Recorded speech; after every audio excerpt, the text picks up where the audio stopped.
y'all, how's it going, guitar fam and friends? Just put the little one to bed, now it's time to talk some guitar stuff. I've always wanted a Kemper ever since they first came out. Was it like 13 years ago? I just happened to be at NAMM that year, and that's the only time I ever played one. I was at the NAMM show on the Loud 4 with crappy headphones, and I just thought it was a really cool idea. Now, having said that, there was no way I was going to pay $2 or $3 grand for a Kemper. And up in Canada, that's what they call it because the dollar is lower and all that. And it's just really expensive. I'd rather spend my money on other stuff like guitars, other pedals, a car, a used car. Anyway, you get the idea. So when I saw that Kemper was coming out with something a little more reasonable, the Kemper Profiler Player, and small, you know, to where I could take it on fly gigs and stuff, I was all in. I sold my HX Stomp and I sold my Tonex. And if you want to watch the video I did on the HX Stomp versus the Tonex, that video is right here for you. But I figured since my wife still has a Tonex and I still love the thing, I would just do a video on the Tonex versus the new Kemper Profiler Player. Now I've noticed that people are kind of crapping on the Kemper Player on YouTube. And I think that's because they're used to the full big, you know, Kemper, and they're used to the way it works, all the features it has, where I'm not. I'm coming from this, like this is the first product from them I've ever owned, and I just think it's great.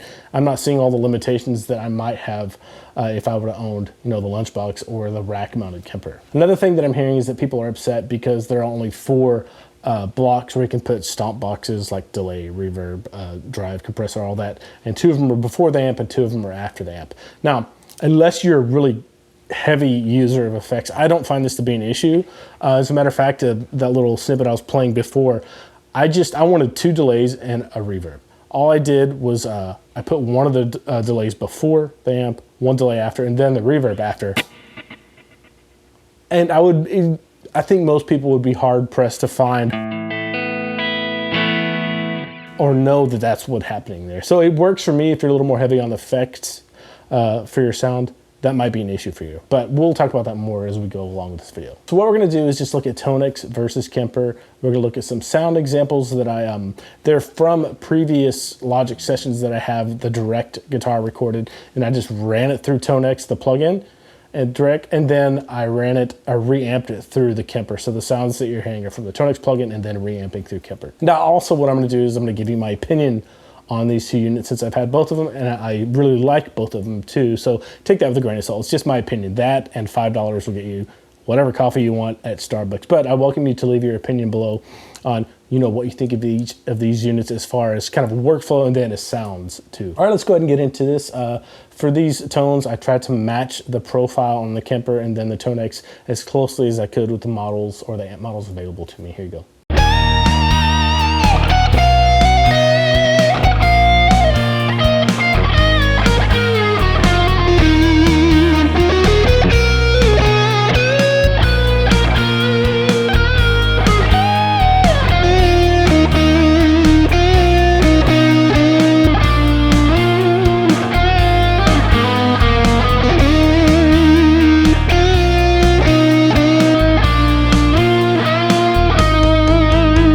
All right, what did you think? The first category I'd like to talk about with you is just the sound quality and the feel. And as far as I'm concerned, my opinion is this is not an issue with either of these units. I love the way they both feel and the sound. So it didn't even come into my, like if I had to buy both of them again, if I didn't have either one of them, that wouldn't even come up on my radar because both sound really good and they both feel really good. Now, the Kemper still has more people making profiles and more like professional studio quality people making profiles, but Tonex is catching up, and I don't feel there's anything lacking as far as the community or variety of profiles to pick from, whether you have a Kemper or a Tonex. Yeah, Kemper has more and more high profile makers, but Tonex is catching up with it, so it's becoming more and more of a non-issue. The bottom line for me is it's been pretty easy to get a really good tone with either one of these units. I just type in a search, like for these cover songs, I search whatever amp the person recorded it with, demo a few of them, pick one, and it's good. I'm off to the races, good to go. Now, I will say this, that the quality of sound you get out of either one of these is really dependent on the quality of the profile or the capture that you have. So I have found, rather than fiddling around with scrolling through, you know, the databases for all the user profiles for either one of these, that it's better just to buy a pack. I have a couple Tone Junkie packs, a couple worship tutorial packs, and of course the Michael Britt stuff is really good. So it's worth it to me to chuck out, you know, 10, 20, 30 bucks to get something I really like and just be done with it.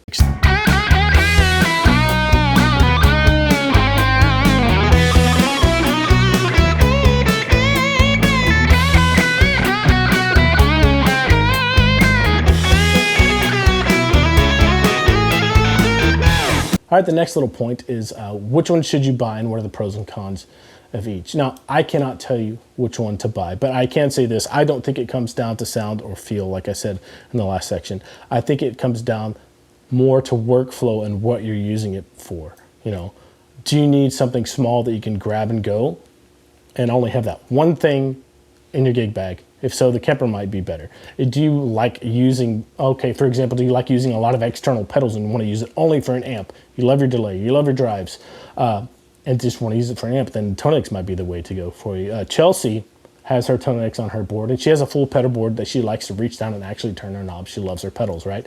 I'm kind of the same way, but a little bit different. I like the Kemper because it has all my time-based effects, reverbs, delay, because I'm not too picky about those, but I like drive pedals. And I have a lot of those on my board. I like to reach down, you know, with my toes or hand and adjust those. It's just something that I've always done like that, and I like to keep doing that.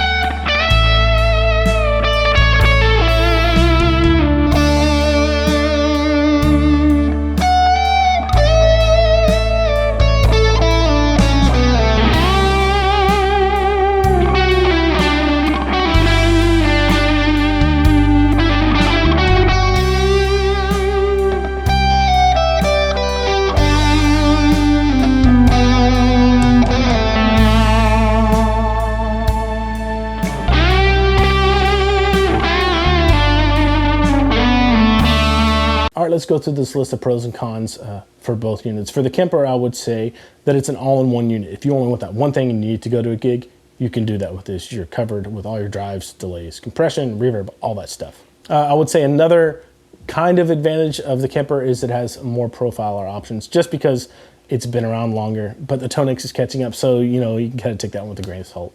All right, the last big advantage I see is that it's small. And if you love pedals that you already have, it's not going to take up a ton of real estate on your pedal board and you'll still be able to use those pedals. That's an advantage of the Tonex pedal too, but you're probably going to need more external pedals because you need the delay and the reverb and all that stuff too. All right, now for the cons for the Kemper. There is no plug-in. Like the HX Stomp has Helix native, and then Tonex has a plug-in version of this. For the Kemper, you do have to reamp stuff. Although when you do that, it's just an extra step or two, and it does kind of feel like you have a plugin because I have the rig manager up for my tones that I adjust, and then I just, you know, set the routing in Logic and then hit record. So it is an extra step. So if you're working at home a lot and recording, you have to consider that for your workflow, I think. All right, another con that people have been bringing up, like I mentioned, is there are only 4 effects slots. So if you're really heavy into effects and you have a lot of things on at once, that might be a deal breaker for you. It's not for me because, you know, 2 delays, a reverb, maybe a vibe at the beginning of the chain or a compressor is enough for me, but if it's not for you, that might be something to consider. But that sounds really good. I'm using 3 of the blocks there plus the amp. All right, another gripe that I've seen on YouTube is the fact that this doesn't have a screen. Now, I will say this, the Tonex, for all intents and purposes, it may as well not have a screen. That thing, that's the one thing I'm like, why did they do that? It's a bunch of, just a kind of an archaic screen on that thing. I never used it. I just paid attention to a bank I was in and then selected out of the 3 buttons there. And I kind of do the same thing on the Kemper. So that's not really an issue for me, but it might be for some of you guys. Okay, the last con for this one, and it depends how you look at this. The price might be a con for you. I believe the Kemper is $698, while the Tonex is $399, but you get all of the effects with the Kemper, so you are getting more. Just, again, really the big thing for these 2 units, Tonex versus Kemper, is how are you using it and is it worth it for you? All right, on to pros for the Tonex. There's a plugin that sounds just as good as the pedal. Super easy to use, really good for my workflow. I'm probably gonna continue using that for some profiles that I like in the future, but it's really nice to have that. Hopefully Kemper will come up with something like that in the future. All right, second advantage for Tonex is if you love your pedals you already have, this is a relatively small format pedal that allows you to use all of your delay pedals, drive pedals, reverb, whatever you want, and just have an amp on your board. I think that's a big advantage, and especially when you get to advantage number 3 is the price, only $399. Right now, I think it's on sale for $350, so you can find it on sale sometimes. All right, the disadvantages for the Tonex to me are there are no effects, or at least the minimal effects. There's a compressor, and there's some reverbs that sound pretty good, but they're not like the big lush reverbs you might expect to find. So again, this kind of plays, it's an advantage and a disadvantage. You're not paying for something that you don't need if you have a lot of external pedals, but if you don't have a lot of external pedals, you're gonna need to buy some delays, maybe some drives, things like that. All right, last disadvantage for the Tonex is just the screen. And this is kind of the same as far as the Kemper and the Tonex. Yeah, it has a screen, but it's showing you very little information. And most of the time I've just kind of found myself ignoring it and just keeping track of what bank I was in and then what preset I was on out of the 3 available with foot switches.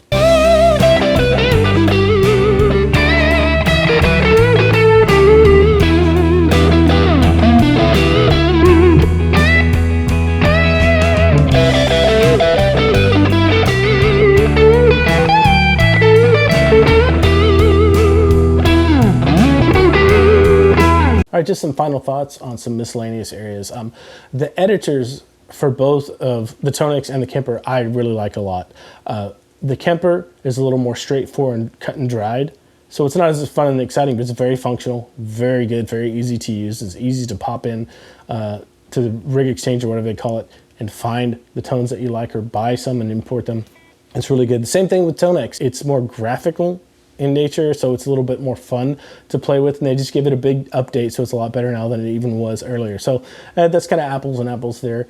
They're both really great at that. So now when I play, a lot of times I'll have to fly with my wife, and I'll be able to take one, whatever I can fit in my backpack or my gig bag, or I'll be going to a church gig or something. I don't want to lug around a huge pedal board, or maybe I just want to lay down a quick track for filming a video, and I'll pop the Kemper on my desktop. That's the main thing I like it for, is this kind of convenience all-in-one package where I can do a fly gig and just grab that one thing and go and get away with it if I have to. The Tonex, not so much, but it's still doable for fly gigs because all you really have to do is have the Tonex plus some kind of multi-effects unit or some kind of reverb delay and to go after, and then you're covered. You can do a fly gig with that too. It's just a little bit more complicated. But that is kind of why I ended up selling my HX Stomp and my Tonex, was to get something where I could just grab and go and be the only thing that I use if I needed to. Plus, not having both of those units on my board and just going down to the Kemper allowed me more space for drive pedals.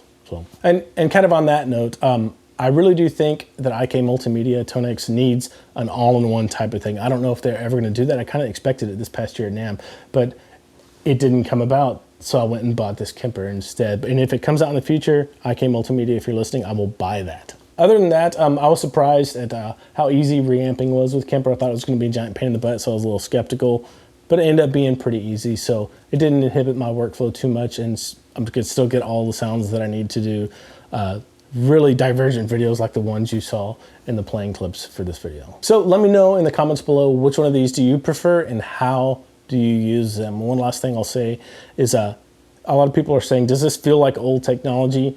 And it's old, like 13 years in the tech world is forever, but it doesn't sound or feel in my fingers old to me. It sounds just as good as the Kemper. It's just a little bit different. And so really it's going to come down to workflow for you, what you're using it for, and just personal preference overall. So let me know what you think in the comments below. And if you haven't already, go to guitarfam.com, create your complimentary account, and start going through all of our premium courses today. The first module is available to everyone that has a Guitar Fam account for free. See you there.